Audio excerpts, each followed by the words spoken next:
Philippines in the news. Philippines has been hit right now with the landfall of Typhoon Hagupit.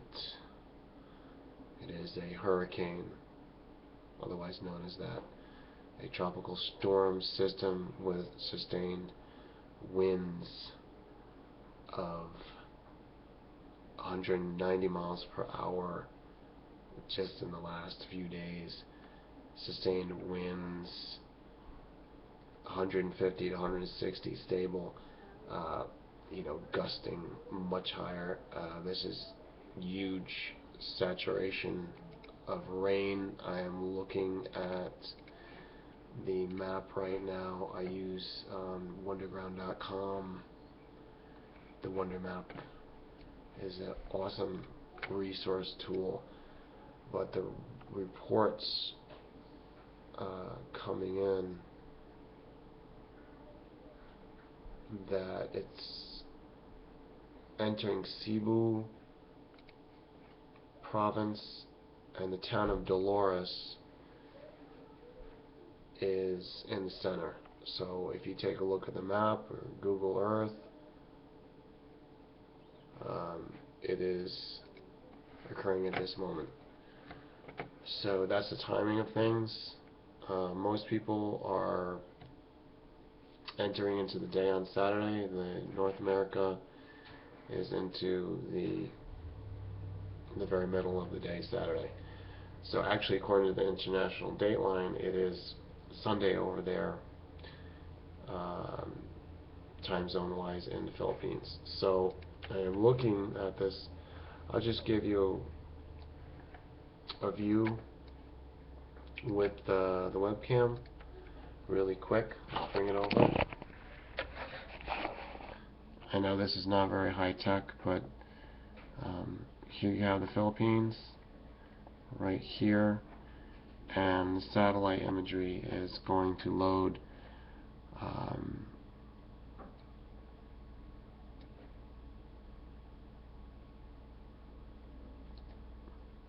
the path of the hurricane was coming from here, from the east, and you can see it's still a well-formed system.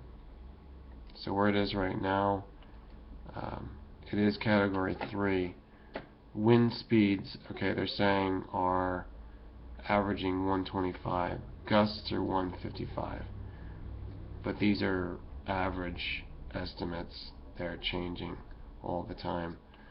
So that's pretty hellacious. That's pretty serious. Well, we're going to hope all the best for this part of the world. It is the major natural disaster that's taking place at this time. So I just keep up with these things because I'm interested in the birth pangs of the world, is what I would call them. And it also can be related to prophecy. It's also important to me, as I have connections all around the globe. I want to know what can happen with people. I also traveled the world, so as I make my plans, I look at these things. Doesn't mean I will go to the Philippines soon, or doesn't mean that I won't go. It's just a part of the decision-making process, taking in all the facts. We are all like armchair warriors, because you can get all your information now through this global interface, and it only affects you as much as you allow it to. In fact, no one says that you need to know about it. But be prepared when you start to let it out. It's like Pandora's box being opened. Myself, I feel like I can handle it, like I'm a big boy, but at the same time I say, wow, that's a lot of death and destruction. We had earthquake in Fukushima, tsunami. Remember that? And prior to that, it was Indonesia.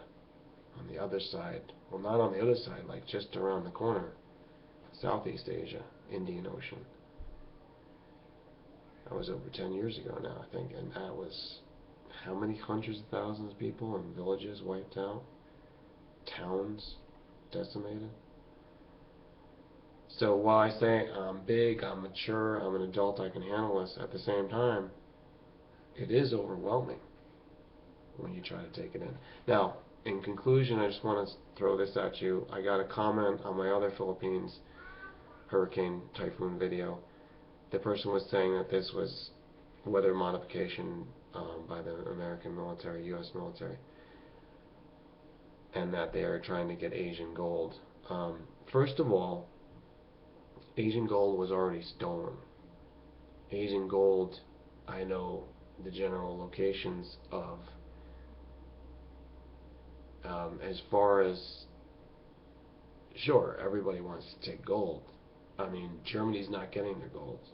They don't know exactly where it is, but it's in the hands of the West. It's NATO powers, NATO and the powers that be, Illuminati, if you want to call them that, U.S. based, not Fort Knox. But aside from that, because everybody wants it, all the greed, all the materialism, you're saying that weather modification creates these hurricanes?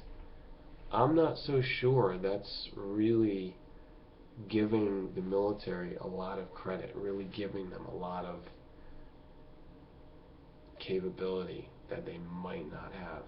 Now, if they're able to do that, why don't they send rain into California? Or is that part of their plan to starve out their people, so when the military go home to their houses in California and the rest of the drought-stricken area, they're just supposed to suffer? And also, generals live there, other politicians live in California, so they just want the drought. Or does the drought really exist? I even question that. But the point is, when you start making conspiracy theories, you have to make sure all your theories fit together. If there is weather modification, why do they allow droughts in areas that, you know, they shouldn't be? If they're the ones in control, if they're the ones that, why are they making themselves suffer? I know that they're insane, but you've got to give a reason as to why they do that, even if it is insane or totally seems to be random. It's not. It's not. So if Europe gets a cold wave, you know, a deep freeze, or various different things as part of this climate change scenario that we're in, then it has to be explained. It can't just be, oh, it's weather modification, the military did it. That's not good enough. But it is part of the puzzle. If they have this technology, we need to find out about it. And you might as well add to that another conspiracy theory about chemtrails. You've got to figure it all out together. If you don't, then I can't take you serious. I can take you a little bit serious. I say that's part of the discussion, but you really don't know anything. You won't know anything until you start asking the right questions. So right now we're looking at the Philippines. I say it looks like a natural disaster, but all this is part of climate change, global warming. What is really going on? Do we have to build our civilization differently now? Absolutely yes. But in what ways? We're going to get into that soon on forming community, going back to land, back to basics. I'm a thinker, I'm a pioneer, and I've talked enough on this video. Thanks for watching and listening. I look forward to your comments. Make sure you subscribe because there's much more every day.